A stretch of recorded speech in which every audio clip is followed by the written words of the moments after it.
So we've been told that there will be a revision of 5th edition in 2024 or around that time.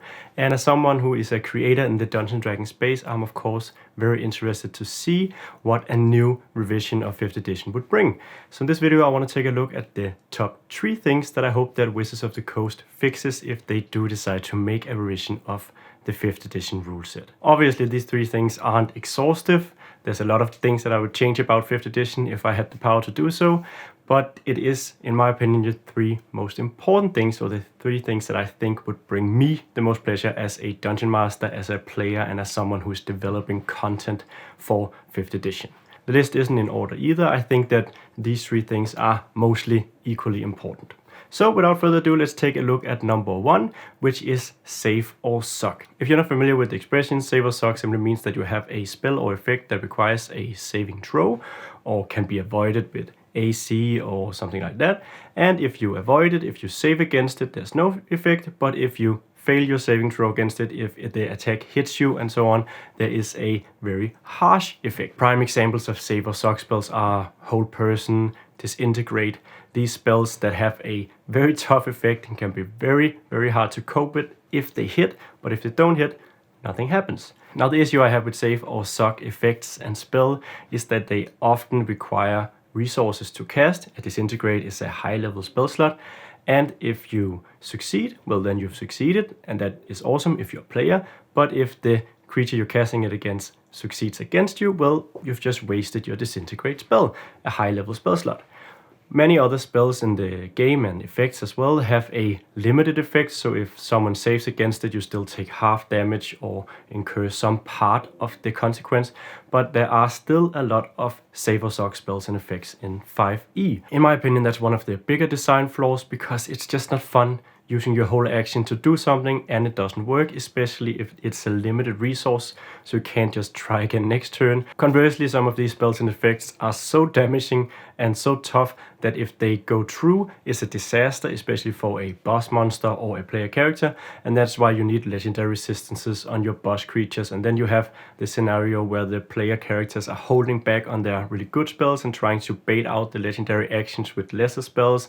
You don't really want to use a Disintegrate or Hold monster on a boss monster, and if they burn through the legendary resistances, then the DM probably still don't want them to use Hold monster or Dominate monster on the boss.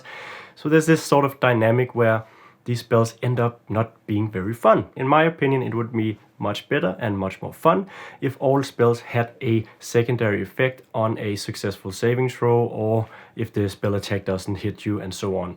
At least for spell effects that require spell slot or features that are very limited. So for instance, Hold Person, which is a really strong spell when it actually takes effect, because it holds you paralyzed, so every attack against you is a critical hit. I'd much rather have an effect where the paralyze is limited, maybe it's only stunned, maybe they get another saving throw every time they take damage also, or maybe it doesn't make every attack a critical hit, so the effect is a little bit less, but if the creature you're casting it against saves against it, they also get a limited effect of the paralyzation. So maybe that would be they can't take reactions until the end of their next turn, or their move speed is limited, they get temporarily slowed down, or they miss an action or a bonus action on the next turn. Just something so that when you cast the spell on the boss, it's not a complete disaster for the boss if it goes through, and it's not a complete disaster for you and a waste of a spell slot if it doesn't go through. So that's something I would really want to see revised in a new edition of Dungeons & Dragons, or a new re-edition of the 5th edition. Do away with save or suck spells, at least those that require a lot of resources to cast, because it's simply not fun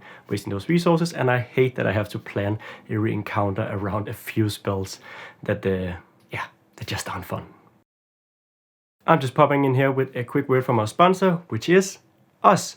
We are putting out a new Kickstarter. This is Milando's Guide to Magical Marvels, which will be a super fun compendium of new magical concepts, hexcrafting, rune carving, and spell warping, where you can let your players enjoy entirely new magical rewards, challenges, monsters, magic items, adventures, and all that.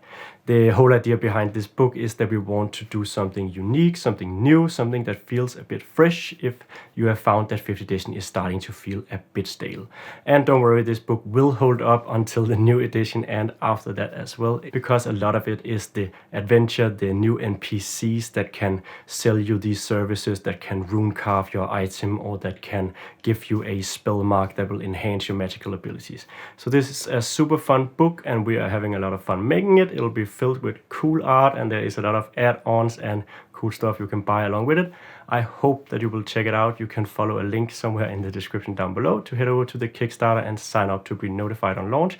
And if you're watching this video in the future and the Kickstarter is already running, you can also click that button and go in and support it. And if you're watching this in the far distant future, you can click a link somewhere down here and head over to a page where you will be able to buy the book. The second thing on my list is the bonus action and basically action economy in general. Now, the bonus action is something that I've read some of the designers actually dislike as well, not really being a fan of the whole bonus action approach, and I have to say that I agree after having seen Pathfinder 2nd edition. Full disclaimer, I haven't played Pathfinder 2nd edition, but I've seen the action system that they do have, and I think it looks more logical and streamlined, at least on paper, to have 3 actions you can use, and then some actions take up 2 actions, and some things you want to do take up 3 actions, but you have these 3 actions that are basically comparable. In 5e, you get this dynamic where bonus actions and actions aren't interchangeable. You can't take a bonus action as an action, even though you probably should be able to, so that feels a little funny. It's just a lot of messing around with the bonus action, and because it's limited to 1 bonus action per turn, you also get this dynamic where 2-weapon fighting is simply not feasible at higher levels for martial classes, because you don't want to be spending your bonus action to do less damage than a great weapon fighter or a board and sword kind of fighter. And that's probably one of my biggest pet peeves with 2-weapon fighting in general. That's that use of the bonus action is something we actually homebrew in our own game, and something that I would love to see Wizards of the Coast officially fix. The whole thing here is that the bonus action is so contested for some classes, and some other classes and race combos don't really get to use the bonus action at all. Oftentimes it'll get to the point where the ranger or the monk or some other character like that has a ton of things to do on their bonus action and can't get the full potential out of the character sometimes because they have so many things competing for their bonus action, while other classes and characters have nothing to do with the bonus action, so their turn is essentially just an action. I'd much rather want a 3-action system that is more fluid, more interchangeable, and gives every class and race and character combo an opportunity to really use their full turn. Alright, third up on this list is a bit of a cop-out because it's a general thing. I want balance and simplification.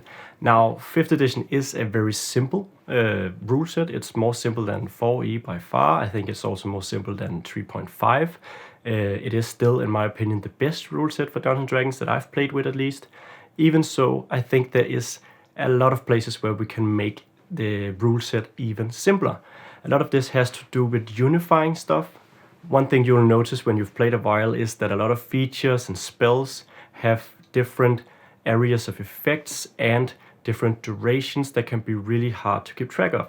So some effects will last until the end of your next turn, until the end of the opponent's next turn, or the start of their turn, or the end of the round. There's a lot of different durations for these. When do you make another saving throw? When does the effect end? And so on. And I would like to see these things more unified, so you can say every spell and effect that targets yourself lasts until the end of your next turn, for example, or the start of your next turn. I don't care which, just choose one and try to stick with it at least 90% of the time, so you can instinctively know, okay, I'm casting a buff on myself that lasts for 1 round, that'll last until the start of my next turn.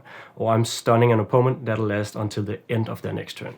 So when you instinctively know these things, it becomes a lot easier to follow the rules. As it is now, you often have to look up quickly in your stat block or in the player's handbook to figure out, okay, so stunning strike, okay, that's the end of my next turn, but when I use that spell, it's at the end of their next. Unify these, simplify across the board. The durations and areas of effect is another big thing. You have a lot of spells that were just transferred directly, or more or less directly, from 4e and 3.5. You can see where the designers of 5th edition simply went down the rulebooks, took a few spells out and ported them over more or less exactly as written, and that gives us this sort of weird mix of durations and areas of effect from previous editions that don't really match and fit well together. What I mean is that you have some spells that have a, let's say, 20-foot radius, and it's always a 20-foot radius circle, and then you have these odd spells that out of nowhere have a 15-foot radius or a 30-foot square diameter cube, something like that. You have these weird sort of effect radius and also sometimes durations or ranges.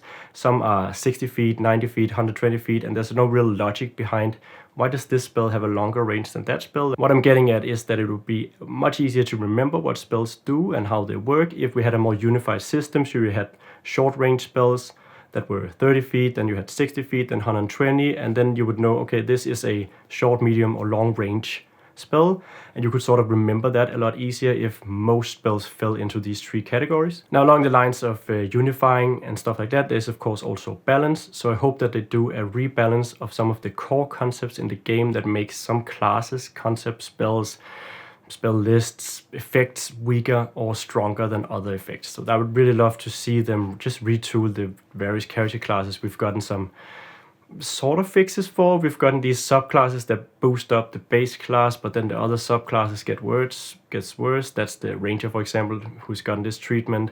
The Warlock has gotten this treatment as well. I'd much rather see that they went back in and really fixed the core concept, take the Hex and the Hunter's Mark, stick them into the core classes, boost them up a bit. There's an internal problem fixing the caster and the martial disparity, but I think that it's actually not that hard to just make it a bit more of an even playing field if they go back in and retool some of the stuff, and it's stuff they can do without actually changing how the game functions. And that's a unifier for all 3 things that I've mentioned in the video. I think they can do this without actually changing how the game works. Doing something else with the bonus action doesn't require that you retool the entire system. You just need to decide how the action system is going to be and then make it a lot easier for people to use and maybe fix that dual wield, as well as the save and stock spells. That's simply a measure of rewriting all the spells. It's something I actually started doing in my own game until I realized that that means we had to look up every single spell in a improvised rulebook every time, so we abandoned that concept. And of course the balancing and simplification is also merely a point of retooling a few numbers here and there. So yeah, that's my wish list for a revised edition of Dungeons & Dragons, the things that I really hope they focus on fixing. As I said at the beginning of this video, there are a ton of things that they could fix. There's a ton of smaller issues, but these 3 issues are my main issues when running 5th edition Dungeons & Dragons and when playing 5th edition Dungeons & Dragons. If you have any comments or things you would like to see fixed, or you disagree with me about some of these things, let me know in the comments down below. And also like and subscribe. Your support really means a lot to us. You can also go check out patreon.com/eventyr, where we put out weekly encounters, monthly adventures, and you can vote on which videos we make and other stuff like that. So yeah, that's the video. Thank you for watching, and I hope that I'll see you in the next one.